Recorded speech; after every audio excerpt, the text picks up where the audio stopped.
Hey everyone, welcome to another episode of Win the Hour, Win the Day podcast. I am your host, Chris Ward, and today we have Lorraine Ball in the house. So, Lorraine is the founder of Digital Toolbox Club, and she's going to talk to us today. We're going to try to get a whole bunch of stuff out of her. She's going to talk to us. We're going to start off with content-based SEO content. That was really well worded, Lorraine. Okay, so I think what we're talking about here is really about how to produce content, whether it's a blog or social media or whatever, and then make it SEO friendly so it comes up in the search. If I mess this up so it's unrecognizable to you, Lorraine, or jump in and save me. Okay, I'm going to jump in and save you. It's actually the reverse. Very good. What content-based SEO is it's an approach where you throw out worrying about keywords. You give yourself permission instead of going, okay, I have to write this blog that includes the phrase heating, air conditioning, Denver. Let go of that. And I did that for years, so much so that I didn't even use keywords. So we don't want to let go of too much. Okay, so write the content. All right, start from there. So instead, what you're doing with content-based SEO is you're starting with the question. Because everybody goes to Google with questions. That's what search engines are about. How do I? Where do I? What do I? Who does? Who does this near me? What the hell is this? Can I say what the hell? Yes, you can say. But that's what they're typing in. And so instead of worrying about what word you're using, start answering the question. Start creating content that has one purpose, to answer one question that somebody has. Sooner or later, you'll trip over the right keywords, but what you'll be doing is you will be matching content to questions. Okay. Instead of matching content to keywords. Right. Okay. So this sounds really, I don't want to say simple, but it's easy to forget. I often say, oh, I forgot I knew that. What happens is when you're out talking day to day about what you do. So we're all about stop working so hard. We're all about entrepreneurs getting ideas to execution. So many entrepreneurs are caught in the web of admin 80% of the time. And we believe you should be in creation mode 60% of the time and admin mode 40% of the time. So I talk a lot about that. But then I could get caught up in writing a blog about, I don't know, how to avoid burnout or why entrepreneurs are working so hard, but that's not answering a question, right? So if I was then going back to here's how to work less hours or how to delegate or, oh my gosh, that's a good one. You know why? This is going to sound stupid. I just realized this. Somebody said to me the other day, as everybody just listen in and I'll talk to myself, there's only one. I don't hear voices. Somebody said to me the other day, often, she said, Chris, my issue is like, how do I delegate? And I said, that's a problem. That's a fundamental issue because if you think of it as like delegating, then you have created the wrong team. You want to be in a room where everybody's smarter than you. Like my team, I don't worry about delegating to them because they all have their area of expertise. I am the dumbest person in that room. I am not delegating to them. They have something they do way better than me. So even that I could write a blog on how to delegate, right? Okay. Sorry, let me just close in there. So what you're telling us is really super simple, but I think none of us are doing it. What you want to do is you want to think about your customer journey. This is kind of a geeky marketing thing. Okay. But there's that first part of the journey where they don't even know what they don't know. Right. What are the questions people ask in the beginning? And often those are what is this? How does this work? Why do people use this? Okay. That's that information gathering. Then they move into that second phase where they're kind of evaluating. And now you get into a lot of, is X better than Y? What's the difference between a life coach and a consultant? I mean, that's a big one. And so, really it's that kind of comparison, and you're going to laugh, but comparison blog posts across the gamut, every industry that I work in, and I've been doing this a long time, if I look at all of my clients' websites, the very best blog posts, highest performing, traffic, month in, month out, year in, year out, are what's the difference between a cannoli bean and a navy bean? What's the difference Okay. between engineered hardwood and traditional hardwood? And so if you have in your sales process those comparison questions, well, you're offering me 30 sessions of X, and this other coach is saying I can read a book. Yeah. What's the Okay. difference? Why is one better than the other? So the first kind of question and content-based is, I don't know what I don't know. The second area is I've started talking to people and now I know so much I don't know what I don't know. Yeah, now I'm really in trouble. Okay, let me jump in and give you two quick examples, and you're really changing how I think. And as a Good. marketing strat, I have a marketing background, but you can't operate on yourself, and marketing such a big umbrella, right? So Mhm. you just get lost in it. So one of them is I often get asked, or it comes up. There's a lot of places now that will provide virtual assistants for you, and they're like an Mhm. agency, and they're prepped and they can type quickly and stuff. But the problem with that is you're new at hiring and you don't have the infrastructure in play. They can't come in and parent you. So you pay a premium for that, but this is why it falls short and this is why it blows up. And so I have to explain that to people, but I never compared that in a blog. I could definitely do that because that's a new industry. And then the second one is people will often say to me, like, well, how much time will this take? And it's like, no, we're not a coach that cheers you on. We're a strategist. When you show up, we get work done. We give you time for next week. You get extra time next week. You don't have homework to do and come back. And then I go, yeah, it's good. So coach versus what we do with our Mhm. strategies is very different. And that really, okay. So now it sounds so naive, but we just have this information that we go around recycling and vomiting over people, but go with the questions, go with the comparisons, and it will just change everything. Mhm. Well, and the other thing is, my guess is you get asked these questions and Mm, you send emails. I'm going to give you one of my favorites is we've been building websites for I don't know how many years, and people would ask, well, why do I have to pay for hosting and web design and a domain name? Why can't I just have one fee for everything? And I answered that question so many times. And it boiled down to an analogy of, well, I want you to think about your website as a mobile home. And you can yeah. park that mobile home anywhere you want. But if you want it to be comfortable, you got to have running water and electricity. And that is provided by your hosting company. Mm, We build the mobile home, they provide the running water and electricity, and your domain name just makes sure that your mail shows up wherever you move your trailer. right. I said that so many times, I finally wrote a blog post. Right. And that blog post, 15 years later, still gets traffic. Well, at least now I feel good that you answered it so many times and then you wrote a blog. So I'm not sitting here, being foolish. It's oversight when it's you're answering it, right? Absolutely. Okay. Oh, this is All right. awesome. All right. So that's the first content is I don't know what I don't know. The second is more the comparison. Now the third question, this really starts to narrow down to I'm ready to buy. Sometimes it's, is there somebody near me? So some geographic stuff in certain industries, with your audience being a lot of coaches and consultants and being able to work virtually, that's less important. But the Mm. questions that really kind of seal the deal are, what's it like to work with you? How do I engage Ah, you? What can I expect in the okay. process? What comes next? I have signed a contract. What should I do next? Okay. It's kind of the taking action. And so now Mm. you create this content that kind of fits into those three buckets.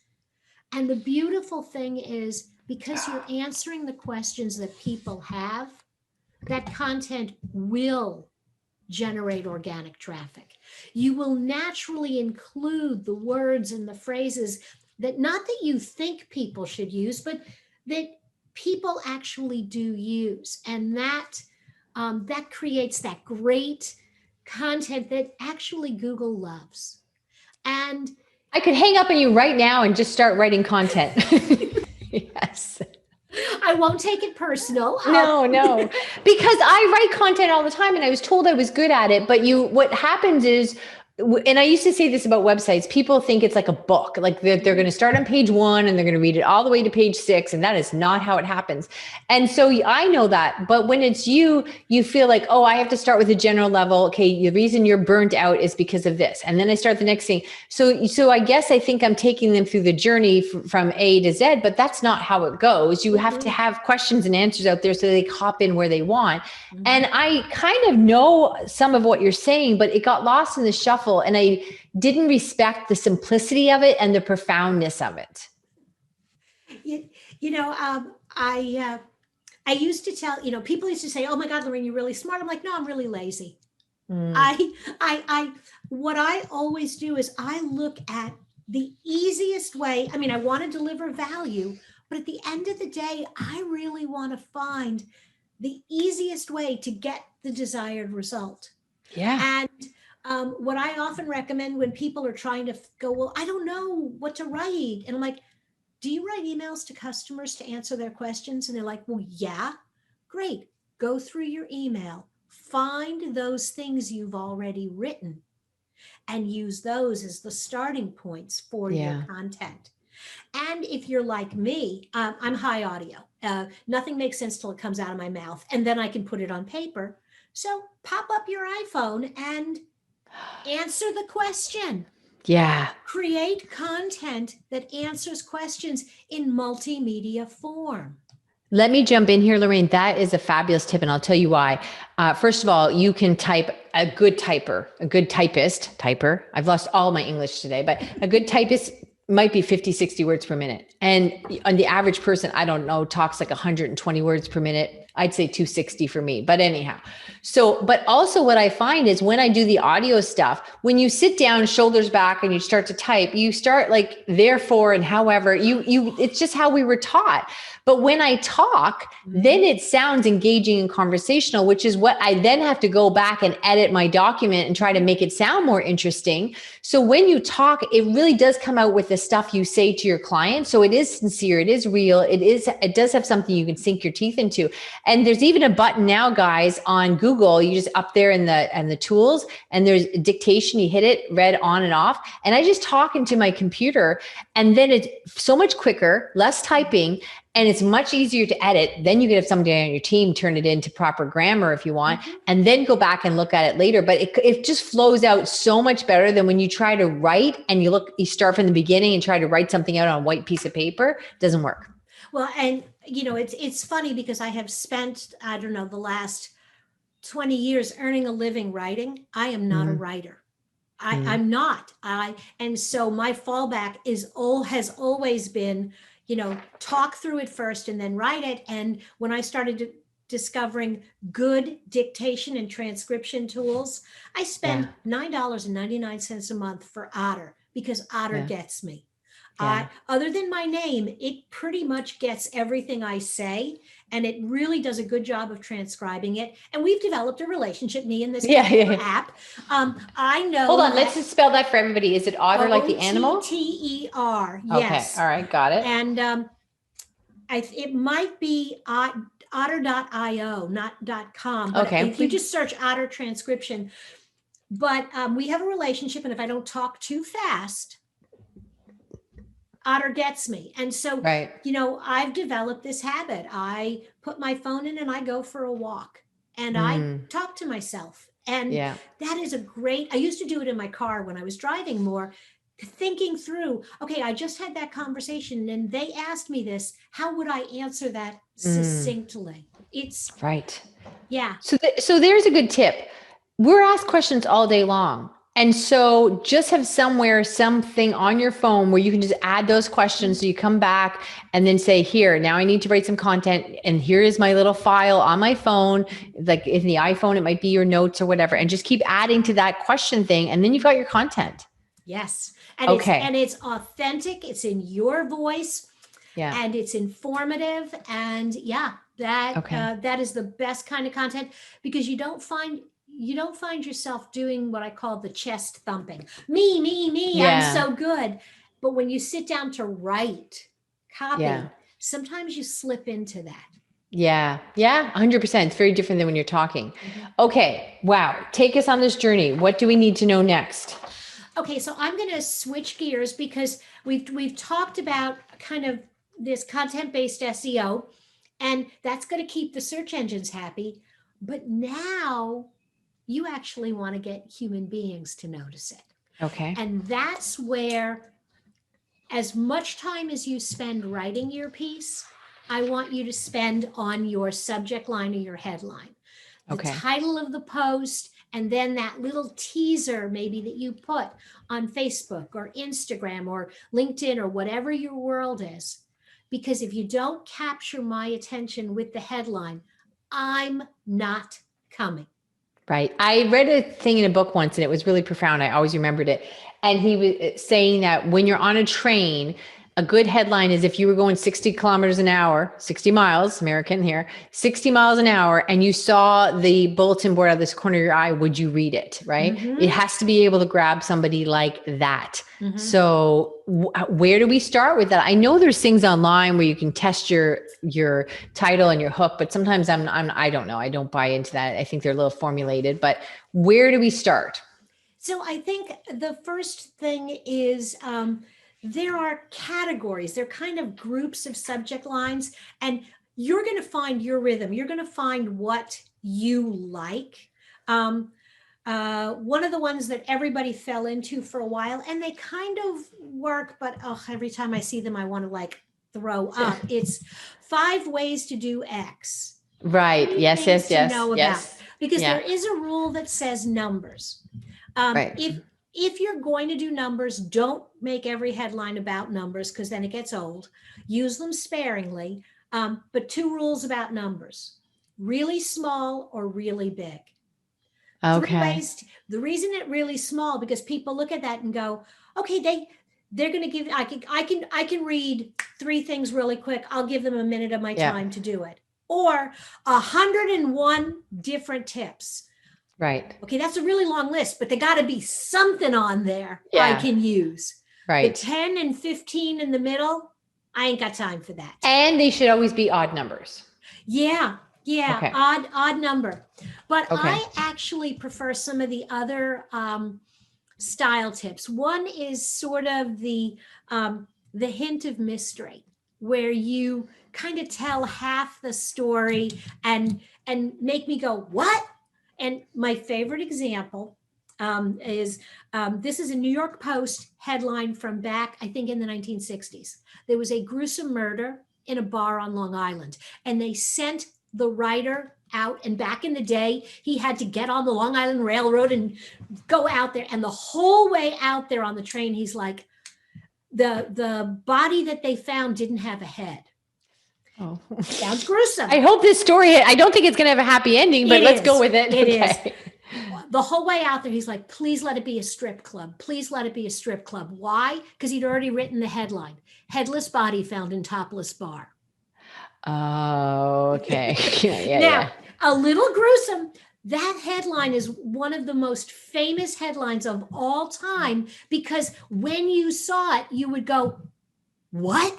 Yeah. So I actually wrote a blog post about headlines using that headline, and people would be like, huh? And it made them stop, and they're like, okay, I have no idea what this is about. I did another one that was, again, kind of in that same category, a little bit shocking. Cocaine marketing, it takes you more to get high. People know I'm not a drug dealer. They know I'm not talking about selling drugs. So they're trying to wrestle put it together. Now, the trick is, if you're going to go down that hint of mystery, shock, and surprise, it's got to fit with your brand. Right. Not everybody can do. And if it's something that you look at and you're like, I'm not comfortable with it, or I don't think my audience will be, then don't go there. Right. I can do it because I have that little bit of edgy as part of my brand. And so I'll be out there. Dialing that back a little bit, you can say something that seems outrageous for your industry. How to ruin your carpet in 3 easy steps from a carpet cleaning company. Right. Unexpected, very unexpected, but not necessarily bordering on a little offensive. Right. Okay. You can also do kind of that fear and surprise. Social media has created this what is it, FMO, fear of missing out. So dial into that. Your competitors already know this. Do you? Okay. Something like I found too of mine when we do our weekly broadcast, sometimes like what we've noticed is the shorter, like you can't use it every time, but sometimes really short, like this happened again, or I said no, or just instead of the, like you said, how to learn how to hire effectively, whatever. It was just, they're like, well, what did she say no to? Right. That's that hint of mystery where you're kind of teasing them and they're like, well, what is she talking about? Another style idea that works if you have an audience, if you really know your audience and you know their cultural references, it's called illusions, where you connect to something that you know your audience is going to remember. So, for example, way back, this might have been in the 80s, Wendy's had a television commercial with an actress by the name of Clara Peller. And Clara was this tiny little old lady, and she would drive up to the window at Wendy's, open up the hamburger bun, and there'd be this tiny little hamburger in there, and she would just cackle, "Where's the beef?" Oh, yes. I listened to a podcast about that, and she did that for something like, I don't know, like she made a whole lot of money off of it and did commercials for years and years. And it was like one of the most profound, impactful branding campaigns. I listened to a whole podcast about this little old lady saying, "Where's the beef?" And so that phrase became synonymous with, where's the substance? What are you really talking about? The problem is that you go, anybody who's of a certain age, we recognize the "where's the beef?" Yeah. But that is a cultural reference that will have a diminishing return. Millennials, Gen Z, they don't remember that commercial. Yeah. So you say that and they're like, okay, I think I know what you're talking about, but they have no idea what you're referencing. So if you're going to do a meme or you're going to tie into a cultural reference, it's got to be something your audience will recognize. Right. You have to make sure, kind of like a bad dad joke, you have to make sure everyone's going to get your humor, right? Which doesn't always translate in copy. So you want to be really purposeful about that. So, Absolutely. Okay. So we got content now. And then we have to be mindful about the hook and the title, because it could be the best content in the world, but if they don't open it, it's a well-kept secret. Absolutely. And so you want to kind of play to that.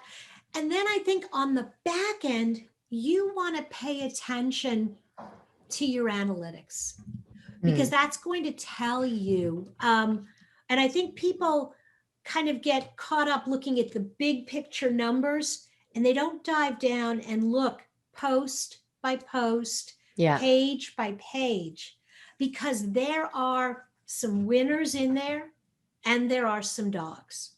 You'll like this. We have a stats meeting every week and we break stuff down, and we even take the same post and we switch titles to see, okay, this is the same post, which title did better. So we have 2 titles for anything we put out there just to compare and see what happens. Absolutely. And so here's the other thing.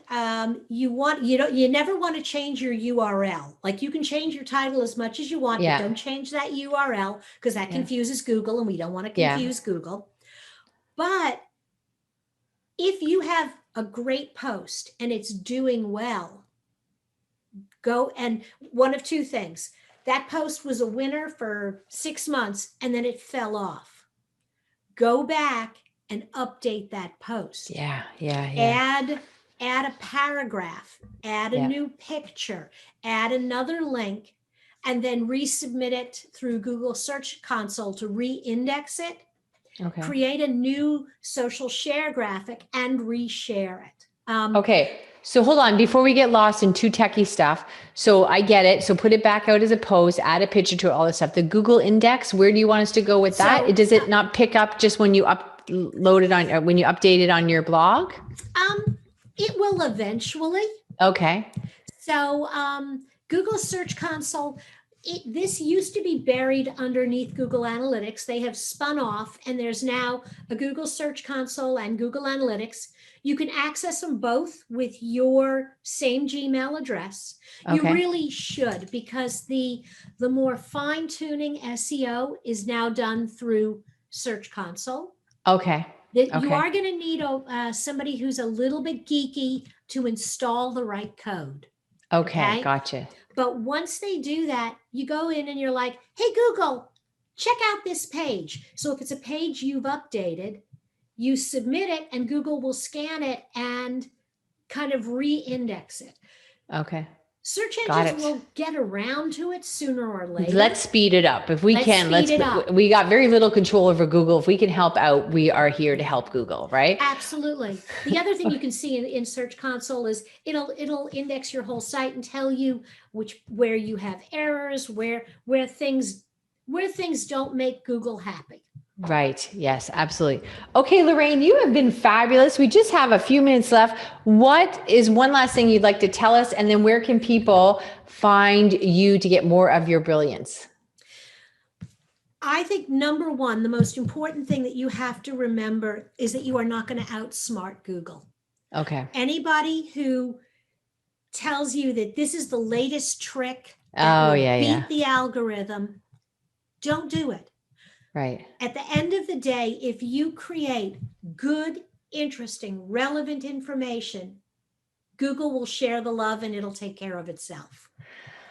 Okay. Google will love us back, people, if we're gentle with it. All right. Don't be trying to cheat on it or get in the side door or anything else. All right. Lorraine, I'm assuming we can Google you and information will come up about you. Absolutely. You can certainly Google me, but the two places you can go to find out more, number one is digitaltoolbox.club. Okay. It is filled with resources, presentations, webinars, workbooks, tools for small business owners of all types. Certainly your audience will find things in there that are helpful. And the other thing is just check out my podcast at More Than a Few Words, either morethanafewwords.com or wherever you listen to podcasts. Fabulous. We will check that out. We'll put that all in the show notes for you guys. Lorraine, thank you so much. It has been a real treat. And everyone else, we'll see you in the next episode.